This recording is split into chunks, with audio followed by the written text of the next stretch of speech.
Hi, I'm Carola. I moved to Paris 10 months ago and I'm here with Maja Savic. Hi everybody. I moved here 4 years ago because I really wanted to live in Paris. I was a little bit bored in my country, Croatia, and so I decided to give it a go, and here I am, still loving it. So for this video we have decided to help other expats who want to come to Paris with all the tips and tricks that we found out for the time that we're here, or how we prepared for the move. I was in Croatia. I was a jazz singer and a voice coach, and since Paris has a really good jazz scene and they really appreciate culture, I decided to move in 2012 actually. I got my first apartment through a friend, and actually I always get apartments through friends for people who don't have a typical job. It can still be done, you just have to be open and really need to know people. When I moved I knew two people, so one was the friend of a friend of a friend who happened to be in Paris, and so my friend set me up with a phone number. I'm still living in my first apartment. The way I got it was that I looked on C'est Loger and Bon Coin and all the websites that offered apartments, and then whenever I found a link I sent it to one of the French people I knew, and she would make the call if that's still available.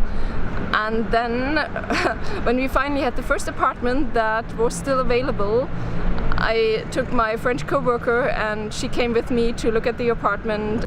Yeah, I mean, I will say it's really tricky to get an apartment here because you have to have this dossier, which it requires so much paperwork. It's unbelievable. I have never experienced like a procedure like this before. So I knew two French people, and I knew the people that I was going to work with, and that's it.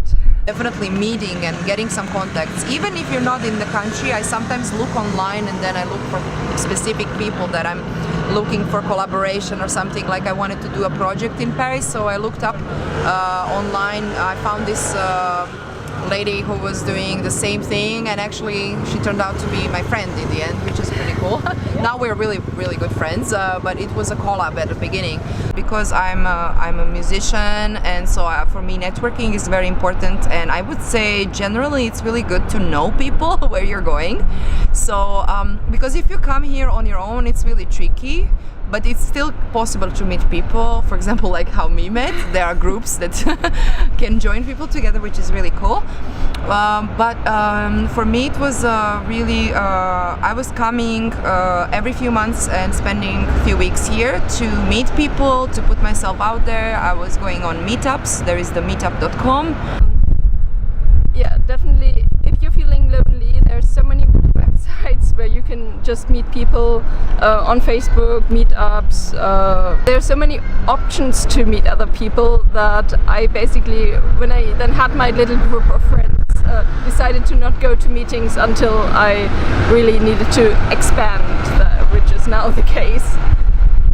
So yeah, if you don't want to be lonely in Paris, there's always a way. People are more flexible, yeah. And it's always personal connection. I think in Paris there are a lot of things that just are via personal connection, like how in a last video I told about how I got my bank account. Oh, that's a whole other story. You can't just open a bank account. I mean, like, it's a completely paradoxical situation here. It's so funny though. Like, they ask you to have a bank account to open a bank account. Yes, and it's exactly. like, what? How can I have a bank account? Yeah, like, and basically what I did after a week of not getting anywhere, I just told my coworker how difficult it is, and she called her bank, and 15 minutes later I was sitting with the director of that bank, and he gave me my bank account. Yeah, I also had to do, I had to have pay slips and like tax returns from my landlord, basically, to open my bank account, which is like ridiculous. Yeah, it was so like, what? But they gave it to me, so it was okay, but yeah, it was just but that's a funny system overall, that every month you get a piece of paper saying you paid your rent in your apartment. In Germany, they basically expect you to pay, and well, the bank statement is proof enough that you paid, and you don't get a printed, hey, you paid for this month and this is the invoice you have to pay for the next month. Oh, it's weird. Yeah, I don't know that. Like in Croatia, we are super flexible. Obviously, we are not so organized. But yeah, it's really crazy here. These are the really two difficult things in Paris. I think the housing and bank accounts. Yeah. So you really need to be ready for that. Doesn't make sense at all. Like, just be prepared for nonsense. Before you leave the country, I would definitely do some kind of. You need to do preparations also to check if you need a visa. You need to sort out your place, like you rent it out.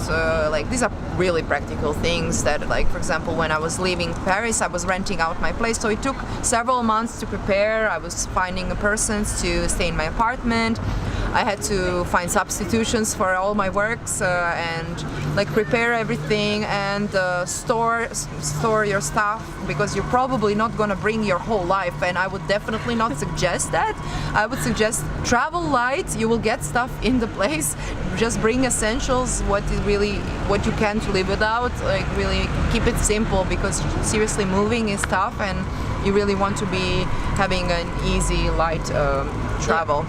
But you're definitely more prepared than I was. I gave myself 3 months, so it was basically the notice time, and I rented my apartment, so I just got rid of 95% of my stuff that I owned, got the rest into my small car and came here, and I'm still living furnished. I don't have anything, so I could move. I probably reduced the 4 boxes to a bit, but I got other stuff like the camera. Yeah. So I hope I'd still be able to move within like half a day. So, alright. So hope this was helpful. Yeah. I hope you liked the video. Thanks for inviting me. It was fun. See you next time. Bye. See you. Bye. So.